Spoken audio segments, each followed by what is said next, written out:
Hello and welcome back to the Daily Weekly Podcast. Now, I know we've had a little hiatus, it's been a little break, but we're back, at least for the rest of this month. Who knows beyond that, we live busy lives, but if all goes to plan, and it has to now because I'm saying it, this is, I think, episode 7 of season 4.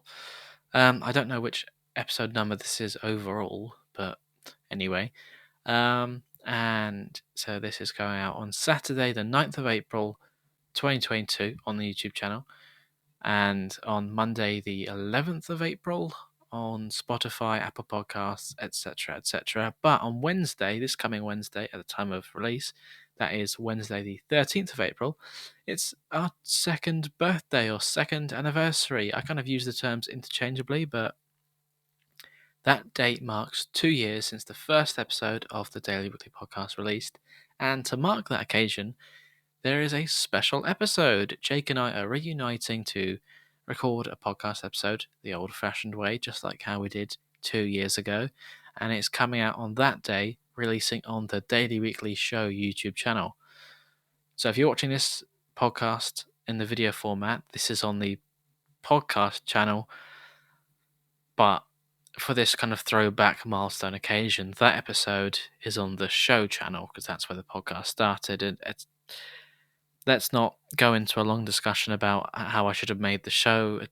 Because I made the decision to separate the channels and all that stuff. And well, let's just not go into that right now. Anyway, on to today's episode. Well, I mean, if you're someone who doesn't watch the video versions of these podcasts, then all the YouTube channels don't mean nothing to you. The podcast has never changed for you audio guys. It's stayed the same. I mean, there might be some slight audio changes over the course of the episodes, but other than that, it's the same podcast you know and love, even when it's just me, or if the episodes are shorter. But hey, it's still about movies and TV, which in today's episode, we're talking about the celebrities who left Hollywood for normal jobs. Obviously, these are former actors and actresses who thought, you know what? Hollywood just isn't for me, and hey, it's not for everyone. I mean, I can't say I'm saying that as if I've been there. Like, hey, yeah, it's not for everyone. I've been to Hollywood. That's not for me. No, not yet. Maybe one day if this suddenly blows up and I become like a famous actor or a famous podcaster or a famous radio host, that would be totally rad, as they say in Hollywood. I don't know if they actually say that. They probably don't. But anyway, on with today's episode. And I should probably stop talking in this voice. I don't know what it is. But anyway, so you know how it works. We'll be sharing our thoughts on a variety of movies and TV shows, and of course, we'll be discussing the latest entertainment news. So, if that sounds good to you, consider subscribing. We talk about other topics just like this one. And, well, if you don't know already, we're already a few minutes in, but I'm your host, Bradley. So, as always, check out all the links in the description or find us on social media at The Daily Weekly or at Daily Weekly Cast, or just search up The Daily Weekly. We're on Facebook, Instagram, Twitter. I think that's just it, but the big three, that's where we are. So you can come and follow us to sometimes see some exclusive stuff. Or, if we put up a new podcast episode or a new YouTube video, then there might be a poll or an interactive story or some sort, so do check that out as well. And if you are enjoying this, be sure to like, leave a comment, subscribe, or follow, and just share with your friends. Hey, I know someone who might like this episode, I'm going to send it their way. Well, maybe you should do that. Just to clarify, before I get angry commenters or people, I don't know, sending in messages saying, these people still do acting, they're still actors. Well, yes, some of them do, but some of them don't. They might spend more time doing other things or like raising a family or some major complete U-turns, such as giving up Hollywood altogether and becoming a painter. Well, each to their own. So, number 1 on my list, we have Sarah Michelle Gellar. Now, Sarah Michelle Gellar was a major actress known for starring in Buffy the Vampire Slayer, where she played the titular role, and as Daphne in the live-action Scooby-Doo films directed by James Gunn, some of the finest adaptations in cinema history, if I do say so myself. She's also one half of one of Hollywood's favourite celebrity couples, a status she shares with her husband and former co-star Freddie Prinze Jr. The couple welcomed a couple of kids. Try saying that 10 times fast. Together, and then Sarah Michelle turned her interest to starting up her non-GMO cooking and baking companies, which is just one of her post-Buffy interests. She also published a cookbook in 2017, although typical Brad didn't write down the name of said cookbook, so nobody knows what it is. I'm sure if you Google Sarah Michelle Gellar cookbook, then it's probably going to come up. And of course, number 2 on our list has to be her husband. Well, it doesn't have to be, but I did also talk about this couple in our acting couples who fell in love on set. So if you want to hear more about that, then check that episode out. I'll put a link in the description, or you can find it wherever you get these podcasts. It'll be there as well. So, Freddie Prinze Jr. is known for playing Fred in the Scooby-Doo live-action movies and for also being the husband of Sarah Michelle Gellar, if that wasn't obvious enough already. The pair have remained relatively low-key compared to some other Hollywood couples, with the number of big roles getting smaller over the years. He even went to work for WWE, where he served as a writer, producer, director. After being known for a huge fan of the franchise, he spent a couple of years with them. That's pretty interesting. I didn't know that. So when I was doing my research and I came across that, I was surprised to say the least. Number 3 is Cameron Diaz. Now, who doesn't know Cameron Diaz? Honestly, she was like a megastar. But in 2014, Cameron Diaz starred in her final 3 movies: The Other Woman, Sex Tape, and Annie, which was her final film role. And she hasn't starred in any film since then. Her last TV appearance, however, was a guest on The Drew Barrymore Show in 2020. In 2019, Cameron Diaz told In Style, "The way I look at it is that I've given more than half of my life to the public. I feel it's okay for me to take the time for myself now to reorganize and choose how I want to come back into the world. If I decide to, I don't miss performing." And that's totally fair enough. It's like, you can lead your life however you want to, and if she wants to take a step back, that's totally cool. She's made countless great movies, very enjoyable. I do quite like her as an actress. And hey, if she wants to come back, then well, fair play to her. But we all have other things to do. And one of those things was where she's since departed the big screen, she's turned her talents to writing and has released 2 self-help wellness themed books: The Body Book and The Longevity Book in 2013 and 2016, respectively. After her appearance in Annie, Diaz announced in 2018 that she had formally retired from acting. However, sources report that Cameron will reprise her role as Princess Fiona in a possible upcoming 5th Shrek movie. Yeah, I think that's definitely just rumor. I think we've all heard that one, that Shrek 5 is finally coming out. And if it does, well, all the cast are reuniting. I would be up for it. I think Shrek 4 came out 12 years ago, so doesn't seem to be much luck with the sequel just yet. But who knows? Sometimes they do that these days. Years go by and sequels come out, but there's just no development on the Shrek yet. Although there was that new Puss in Boots movie with Antonio Banderas reprising his role, but the animation was just weird. So I don't know how well that was received. Number 4 on the list is none other than Gene Hackman, who, I'll be honest, embarrassingly, I wasn't even sure if he was still alive. But at the time of recording, God hope nothing happens to him. He's still alive and well, retired now, but hey, good for him, he's in his 90s, the man can take a break. So, Eugene Allen Hackman was born in 1930 on January the 30th, and he's an American retired actor and novelist. In a career that has spanned more than 6 decades, Hackman has won 2 Academy Awards, 4 Golden Globes, 1 Screen Actors Guild Award, and 2 BAFTAs. One of his most iconic roles would have to be Lex Luthor, where he famously didn't want to shave his head, or something to that effect. That might have been just a rumor, but obviously Lex Luthor is known for being bald, and he had a full head of hair in that 1978 Christopher Reeve Superman movie. Gene Hackman retired from acting in 2004 when he was 74 years old, and since then he continued his novel writing until 2013.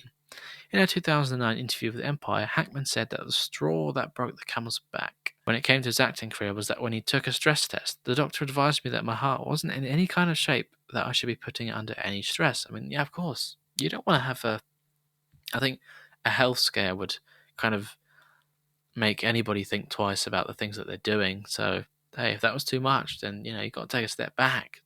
Just like Bruce Willis has done recently, it's a brave thing to do for him to actually say, do you know what? I can't do this anymore and I need to step back. But fair play to the man. He continued to work until he couldn't anymore. And, I respect that massively. That's huge admiration for him. But yeah, once again, it's embarrassing that I didn't know Gene Hackman was still alive. But, after your double retirement, it's fair that you can completely shut off from public eye. Because I just hadn't heard from him much. But fair play to the man. Number 5 on my list is Nikki Blonsky. Now, this might be someone who you've not heard of because she only really had one major hit in a Hollywood film. That was Hairspray. So, Nikki Blonsky blew people away with her iconic role as Tracy in 2007 Hairspray alongside major actors like John Travolta, Zac Efron, who else was it? James Marsden. There was loads of them. It was a good cast, and it's a pretty enjoyable movie. After that performance, Blonsky failed to land major roles like the one she had scored in Hairspray. In 2011, Blonsky earned a cosmetology license and began working part-time as a hairstylist and makeup artist in a hotel of Great Neck, New York. And in 2020, she launched her video blogging series on her Instagram account in which she chats with other celebrities. So, it's kind of not your typical chat show talk show host. It's like that kind of backseat, casual pandemic catch up thing. But hey, fair play to her. And she also worked in a high end New York shoe shop and hasn't had another major role since Hairspray. She has had other roles, just none of them perhaps on the same scale as Hairspray. So number 6 on my list is an actor who I find to be quite funny. I'm a fan of his work, and he also served in the White House. Interesting. So I'm talking about Carl Penn, or Carl. I'm awful with pronunciations, so please forgive me. The actor who starred in the comedy Harold and Kumar Go to White Castle made a surprising career switch in 2009, where he switched from White Castle to the White House. Haha. This saw him land a very serious role as Associate Director in the White House Office of Public Engagement under then President Barack Obama. In April 2009, Penn joined the Obama administration as Principal Associate Editor in the White House Chief of Public Engagement. This necessitated that his TV character Lawrence Kuther be written out of house. Penn briefly left his post in June 2010 to film the third installment of the Harold and Kumar series, A Very Harold and Kumar 3D Christmas, which is one of my favourite Christmas films. Not traditional in the slightest, but it's well worth a watch at the Christmas time. Maybe not with the family, I wouldn't call it family friendly, but it was very enjoyable nonetheless. And I really want a waffle bot. So after he finished filming that movie, he returned to his White House job.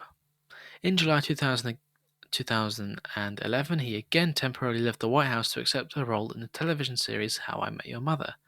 Penn was co-chair of Obama's re-election campaign, and on September 3rd, 2012, he hosted coverage of the 2012 Democratic National Convention in Charlotte, North Carolina. Penn's speech at the convention encouraged young people to register to vote, and he defended Obama's record. So he took this politics gig quite seriously, and that's pretty cool because someone who's interested in politics, well, somewhat, not to an extent where I'd go and work in, I don't know, Downing Street or anything, because that's too scandalous for my liking.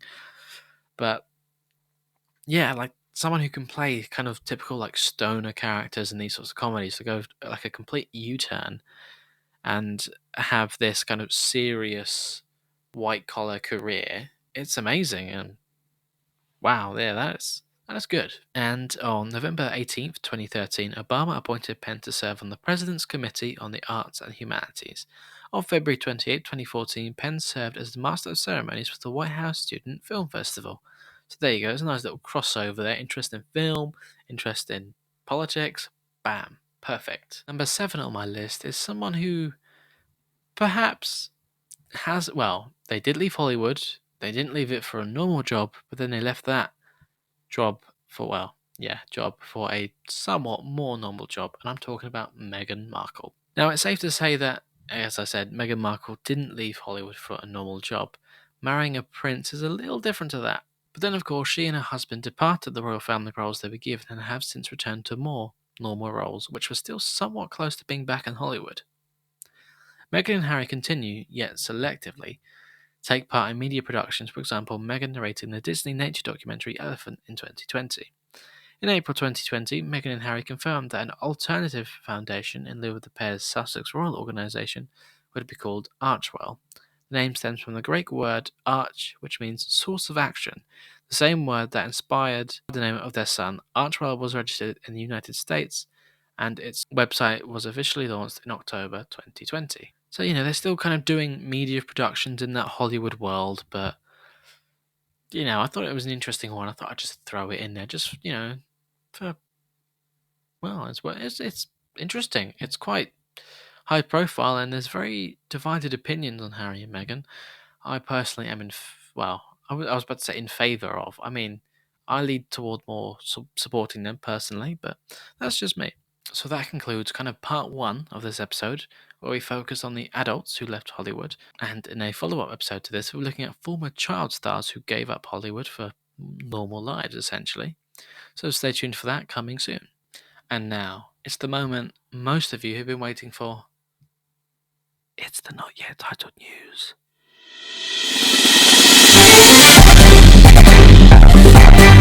A little homage, a little throwback to the first, well, not the first, well, yes, it started in the first episode of the podcast where Jake and I shared a weird and wonderful news story we found on the internet just by typing up weird news or that sort of thing.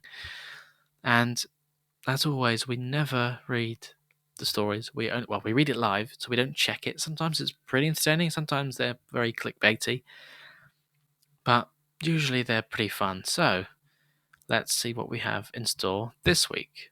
Okay, so this isn't even the story I thought it was. I've put the wrong link here because I put the link in my notes. I put the link and I put a little headline just to remind myself. So the headline I wrote was "Pensioner rescues woman on beach, turns out to be a sex doll," but the link to the article is actually a story where a woman ends up with third-degree burns after attempt to spice up sex life goes wrong. So I guess they're both to do with sex in some way, so there you go, there's that. Okay, let's begin. Woman ends up with third-degree burns after attempt to spice up sex life goes horribly wrong. A woman ended up in hospital with third-degree burns after she and her partner attempted to spice up their sex life by melting down a giant gummy bear. What? The problem being gummy bears are made entirely of sugar, and melted sugar simply sticks to the skin and burns. It's not exactly something to be used for setting the mood for love. However, that's exactly what this couple did. Speaking on TLC's Sex Sent Me to the ER, the couple called Josie and Michael recounted their gummy bear tale. Oh, yeah, there's even a picture there which I'll put on screen to see them recreating that. Hopefully they're not doing the same thing, because otherwise she's going to end up in the ER room again. They explained how they previously experimented with candle wax and enjoyed it so much that they decided to get some hot food involved in their sex life. However, when Michael poured the hot liquid sugar onto his partner's chest, it simply started burning her really badly. No surprise there. Josie explained, "It was hot in my head. In my head, I'm comparing it to things like candle wax, and I'm like, it's going to instantly start cooling down. But my chest was on fire. Then things took a turn for the worse. Michael, in an attempt to ease his lover's pain, started trying to lick the sugar off her. Bad idea. Oh my god, this is awful. He burnt his mouth and Josie's skin started to peel off. They rushed off to the emergency room where it was determined that Josie had suffered from third-degree burns. Dr. Jordan Moskoff said burns are relatively common in ER. They're relatively uncommon self-inflicted like this, however. I've never seen someone purposely burn themselves with molten gummy candy. I've never even heard about it either, doctor, so you're not alone there. It took several months for Josie's wounds to heal, and eventually she was left with a scar on her chest as a reminder of the dangers of messing about with liquid sugar. Now they put a bit more extra research into whatever they decide to bring into the bedroom. Michael added, "For both of us, it really was humbling to say the least. We do make sure to do a bit more thorough research into our endeavours. On the plus side, they're both okay now and they've learned a valuable lesson about trying something that sounds fun, but is actually really dangerous." That's why the internet exists, folks. Well, that wasn't the story I planned to read, it wasn't what I expected, but it was an enjoyable one, in a sense that it was so random, it was so weird, I just didn't expect it. I'm sure you didn't too. Well, that concludes this week's Not Yet Titled News, And we've reached the end of the episode. So if you have enjoyed this episode, then please do, again, remember to give it a like, follow the podcast, follow us on social media, and share it with a friend as well. I mean, wow, did that news story surprise you? It surprised me. Did any of these career changes surprise you? They certainly surprised me. Well, some of them did anyway. I mean, some of them is just typical Hollywood. It's like, now I've made my millions, I'll just go invest in a company or write a book. But hey, each to their own. And if you did enjoy this content, then maybe you'll like the other content we do, not just podcast stuff. We have our variety show and our Lego channel, so do check them out as well. The daily weekly show and daily weekly builds. Search them up on YouTube, and they should be, fingers crossed, the first results you see. But again, thank you very much for watching. Thank you for listening, and I'll see you in the next one. Bye.